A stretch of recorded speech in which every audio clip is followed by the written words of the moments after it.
Welcome to Beers with Chad. Hey everybody, what is up? Chad Wesley Smith here for Juggernaut Training Systems, bringing you another episode of Beers with Chad. Because it's been exceptionally hot here in Southern California, nothing more refreshing than the most delicious Moscow Mule, a little Kettle One vodka in there with Fever Tree ginger beer. If you have not tried Fever Tree, the ginger beer, tonic water, all that stuff, by far the best mixers that I've had, so definitely check those out. This week's episodes of the Jug Life were brought to you by Purple. Purple is engineering better cushioning materials to help you sleep better, to help you sit more comfortably. They sent me out a bunch of chair cushions, which they really hug the buns quite nicely. So you can check them out, get some free stuff from purple.com/juglife. If you haven't seen, this week is the release of Strength Development for Weightlifting by my boy Max Ada.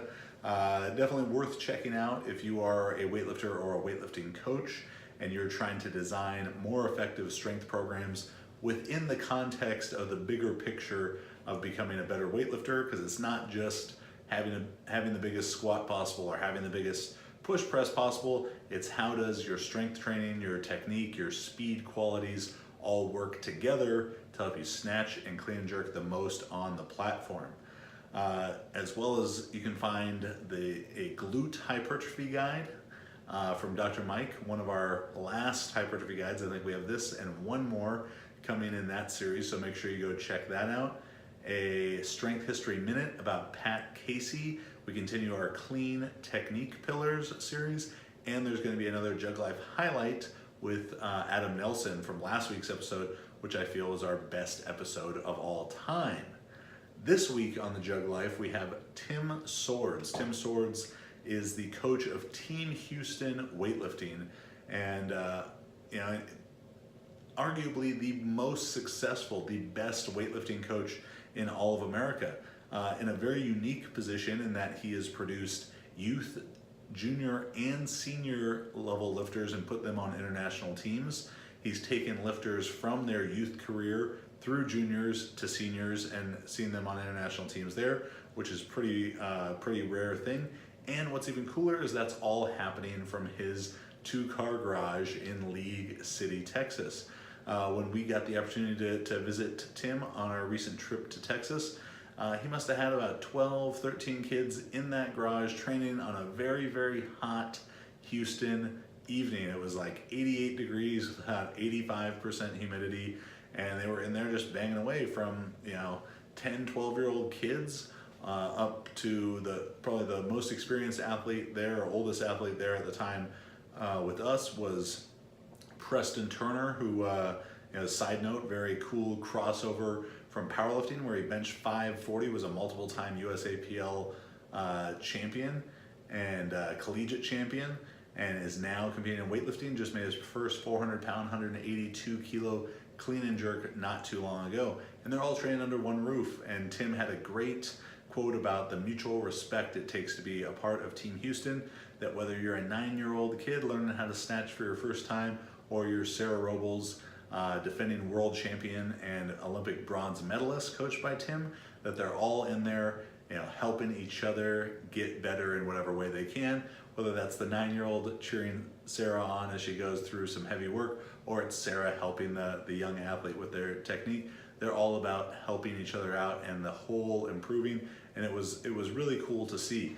And one of the things that I really appreciated from our conversation with Tim, and we actually ended up spending probably 5 or 6 hours over at his house talking about all kind of weightlifting history and training and all sorts of stuff. And one of the things that didn't make it onto the podcast, and unfortunately it so often happens like this, that some of the best parts of the conversation happen off camera. We got to talk to him about some of the GPP work he does with his weightlifters, particularly these lifters who are coming in 13, 14 years old and maybe have no training background. And that's such a tough thing and such a big part of, I think when you look at the Chinese system or Russian system, that they have this great GPP base, and it's a term that gets thrown around a lot. And in today's episode, I want to talk a little bit more about what that means. So, GPP is general physical preparation. The way that Tim talked about addressing this with his young athletes, or really any new athlete, regardless of the age they can come in, was very frequent, basic training to prepare the muscles that are used in weightlifting and the joints the way that they get used in the sport to get them ready for a lot of hard training. And the things that they were doing to prepare themselves for that, and this was every session, so maybe up to 6 times a week they were doing this, were back raises or back hyperextensions, Z press, which is a seated overhead press. They were doing some kind of abdominal bracing exercises like front and side planks. They were jumping every time. They were doing a lot of upright rows to get their traps and shoulders ready for it, and maybe a couple other things that I may be forgetting, but very basic exercises, not done to failure, but done for pretty high volumes and done with great frequency, 4, 5, 6 times a week. They were doing every single one of these exercises after they were doing their technical work and beginning to learn the progressions and technique of the snatch and clean and jerk. And that, at its heart, is really what GPP is going to be about. It's learning the technique of the sport and then putting along with that, basic, very progressively loaded exercises to prepare you for more hard training. And the question I think that's important to answer when discussing GPP is how general is general physical preparation. And that is going to be determined so much by the phase of an athlete's career they're in, the phase of training that they may be in. So we can look at it in the very long term, like having a 10-year-old or a 12-year-old come into Team Houston weightlifting for the first time, where they may be 12 to 15 years away from the eventual peak of their career in weightlifting if all goes well as planned. But you could also have a GPP phase at the beginning of a quad. For Sarah Robles, someone who's an Olympian and going to be striving to make the 2020 team as well. Her training right after the 2016 Olympics in Rio for the first half of 2017, or maybe even for all of 2017, could be considered GPP training. Or with even the context of an annual plan, as you have maybe a football player coming out of his season needing to go through a more general block, or a powerlifter coming off of a meet needing to go through a more general block of training. And it's that concept of adjusting how general to specific the training is that's really important to understand. Today I got to do quite a bit of GPP myself, looking a little bit more red than normal because I have some backyard projects going on, and I definitely felt like I was doing GPP of a very general nature as I loaded and unloaded about 25 75-pound bags of pea gravel and spread them out in this project that's going on. And I think that kind of very general physical preparation, the manual labor type of general physical preparation, provides such a tremendous base, but it's going to be likely what is further away from the peak of the athlete's career. So, if you had someone who was growing up doing a lot of manual labor jobs, they may have a great general base to then transition to weightlifting, powerlifting, strongman, whatever it is. Mike Burke, a really great strongman who had this very fast rise after no formal training into his 30s, but this long construction and contracting career, came in and was exceptional right off the bat. And I think a lot of that type of very general physical preparation, like what happens when you're doing manual labor and just living a very physical life, that kind of farm strength, is what made so many of the lifters of the 1970s so successful. People like Don Reinhardt, John Cole, Bruce Wilhelm, John Cuck, these names that are still up there in the top rankings for powerlifting. And it's hard, I think, for people to conceptualize how could someone 40, 50 years ago, with the changes in technology and what we know more about training and squat bars and deadlift bars and maybe better pharmaceuticals and all this stuff and just more exposure to the sport and more competitors in it, how are these certain lifters still up there so much? And did they just train harder? Do they have better genetics? Yeah, maybe some of that is true, but I think something that gets overlooked a lot in that discussion is the value of that huge general base that people who are, someone who's in their 30s, 30s to 40 years old in the 1970s, the way that they would have grown up in the 20s, 30s, and 40s, 1920s, 1930s, 1940s, is undoubtedly they lived a more physical life. My mom grew up in a very, very small town, Effie, Minnesota.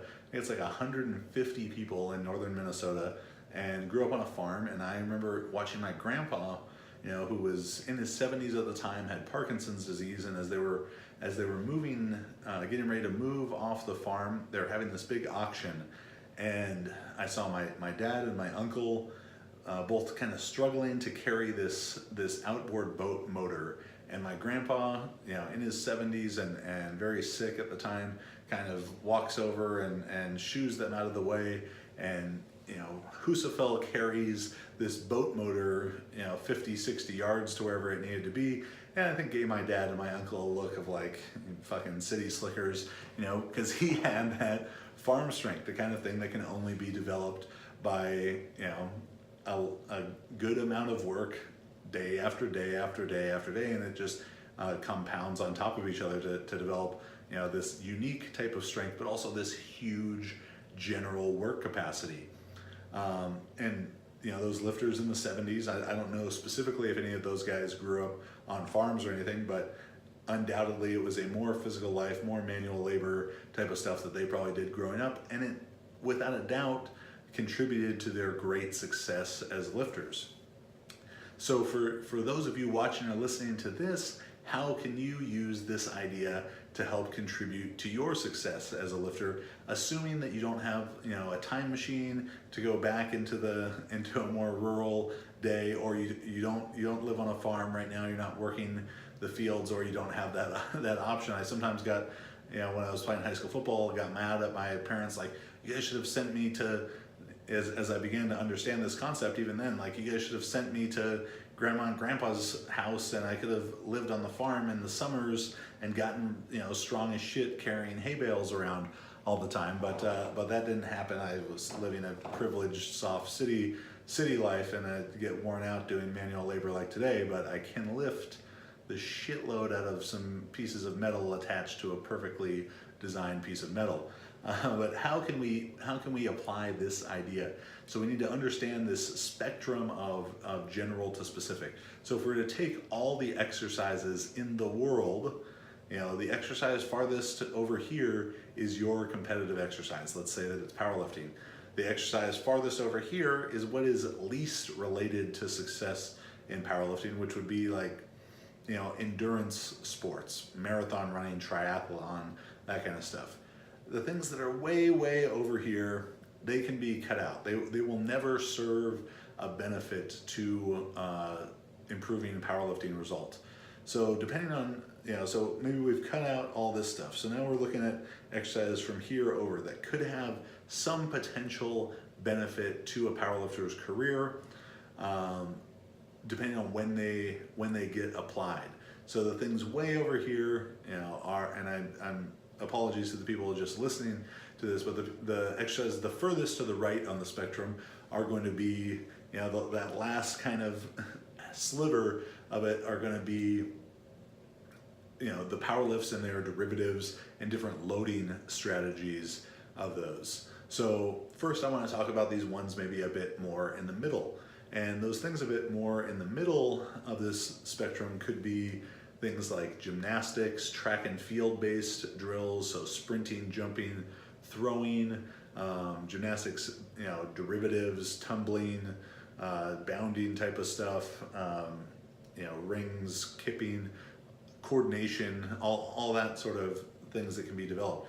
those type of drills can be hugely beneficial to a powerlifter's career very far away from competition or in a very, very general phase. Most powerlifters aren't creating quadrennial plans, like 4-year training plans. If you were going to, yes, those sort of things could fit in the earliest phase of that, like the first 6 months of a 4-year plan. You could see those kind of exercises having some real benefit. Or right after a meet, if you have some background in them already, yeah, you could probably spend a month, 2 to 4 weeks doing that type of stuff. Again, assuming you have a background in it already. Otherwise, if you're, a 275-pound class powerlifter and you're 30 years old, I wouldn't suggest that you just jump on a pair of rings or parallel bars and start trying to get in better shape through that, as it's more likely to lead to injury at that point.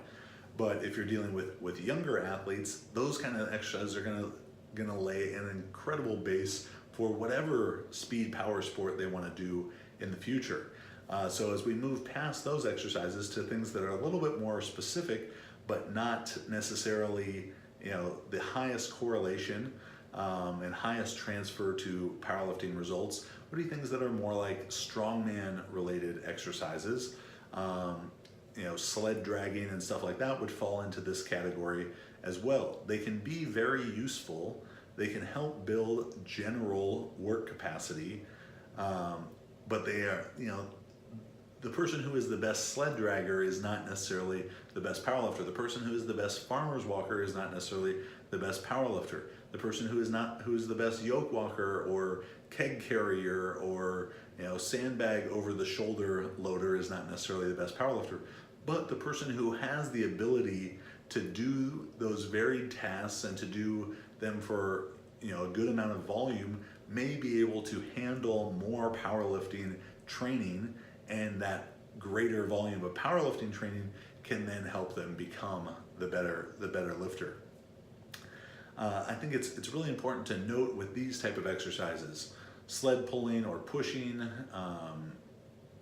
farmer's walks, front loaded carries, yoke walks, sandbag or stone shouldering, that while all that stuff can be fun to do, the way that you approach it is another degree of general to specific that needs to be considered. If you're pushing and pulling the sled into this highly lactic environment for your muscles, where your legs are cramping up and you're throwing up from lactic acid buildup and stuff, that's going to be further away from powerlifting or weightlifting energy systems that you need. So I'd suggest for you to avoid that kind of thing more. Developing some aerobic base with it in an alactic setting can be great. That can be achieved by doing a tempo type of interval, which is a concept from Charlie Francis, an incredible sprints coach. The way that I'd suggest doing that would be let's say to push the prowler for maybe 20 to 50 yards at a brisk pace, like 60 to 75% of maximum speed, with a relatively light weight. So that push should take no more than 15 seconds at the absolute maximum, probably something more like 7 to 8 seconds. You're going to push it for that distance. Maybe drop down, do 10 to 20 push-ups, maybe some abs or band pull-aparts, a light exercise, and then you can walk a little bit, maybe halfway down and back to where you came from as a little bit of recovery to let your heart rate come down a bit, then push again. Doing that for 2 sets, 3 sets of 6 to 10 repeats like that, it will develop plenty of aerobic capacity and general work capacity for powerlifting without putting you in a detrimental state where it's actually going to take away from your explosiveness and power qualities. So that kind of stuff is really good, kind of middle general exercises to be done right after powerlifting competitions. You can refer to another Beers with Chad where I talk about the very off season, and I'll try and remember to link that down in the info for more information on how to apply that kind of stuff and when to apply it. But it's not something that's going to carry over so highly to powerlifting success that you need to be doing it into the last, 8, 10, 12, even 16 weeks out from a meet, it's really not going to help that much anymore at that point. But beyond that, yeah, it can help develop a great work capacity, general work capacity that you can then convert into more special work capacity with the next phase of things. And I'm sure some people are listening to that and thinking, well, what about the sled as a recovery tool? So the way that the sled is functioning as a recovery tool is to help, promote blood flow. And yeah, blood flow is useful, to recover, but if your legs are really sore from squatting, another way that you could promote blood flow into your legs to help promote recovery is by doing some light squats. In fact, that will get blood into the exact muscles you need for squatting, and it will also have the added benefit of allowing you to develop a little bit better technique as you go. So I would prefer to see athletes do some light training there rather than doing something like sled dragging or strapping an EMS unit on, which is also going to help improve blood flow, but is going to have no technical development to it. So then as we move to this most specific of general preparation, that's going to be when you're doing the competitive exercises for less specific rep ranges or slightly less specific variations of the competitive exercise. So the most specific thing that a powerlifter can do is a 1 rep max squat, bench, and deadlift to the competition standard in their competition equipment. And every change we make from that is a degree of variation. So if 1 rep max is the most specific thing, 2 reps is less specific, 4 reps less specific, 6, 8, 10, all less specific than that. So you can develop a lot of, relatively general work capacity, but still looking at our whole spectrum of exercises, pretty specific special work capacity by a hypertrophy phase, a high volume phase of training where you're doing sets of 8, 10, maybe even 12 reps in derivatives of the competition exercise. So understanding how all these things can be useful, when they can be useful, is really important. So many ideas in powerlifting, people want to make them either or. What's more important, intensity or volume? What's more important, specificity or variation? All of them are important, but when you apply them and applying them strategically and sequentially is maybe the most important thing about all of that. So hopefully that informed you a little bit better about how to use GPP as part of your bigger program, how G it needs to be, how the G in your PP needs to be, and gives you a little bit better understanding there. This was another episode of Beers with Chad. Thanks for listening or watching. I'm going to try and do as many of these on video as I can. Make sure you go check out Max's new book, Strength Development for Weightlifting. Got a lot of really great information in there. Again, it's not just about having the biggest back squat or biggest push press possible. It's about using those exercises to help you snatch and clean and jerk more. And trust me, there's a big difference between those two things. Sign up for the Performance Summit. Myself, Max, Dr. Quinn, Dr. Mike, and Dr. James, August 19th on Long Island. You can get some CEUs for the NSCA, still space remaining in what is sure to be an information-packed day. If you're interested in online coaching, juggernautcoaching.com can give you all that info. Whether you're a beginner, advanced athlete, anything in between, we have a program that's right for you in powerlifting, weightlifting, super total, strongman, and power building. Subscribe to the Juggernaut YouTube channel, just over 200,000 subscribers, pretty cool. Thank you and cheers to all 200,000 of you subscribers. This was Beers with Chad. Thanks for watching. Have a great week.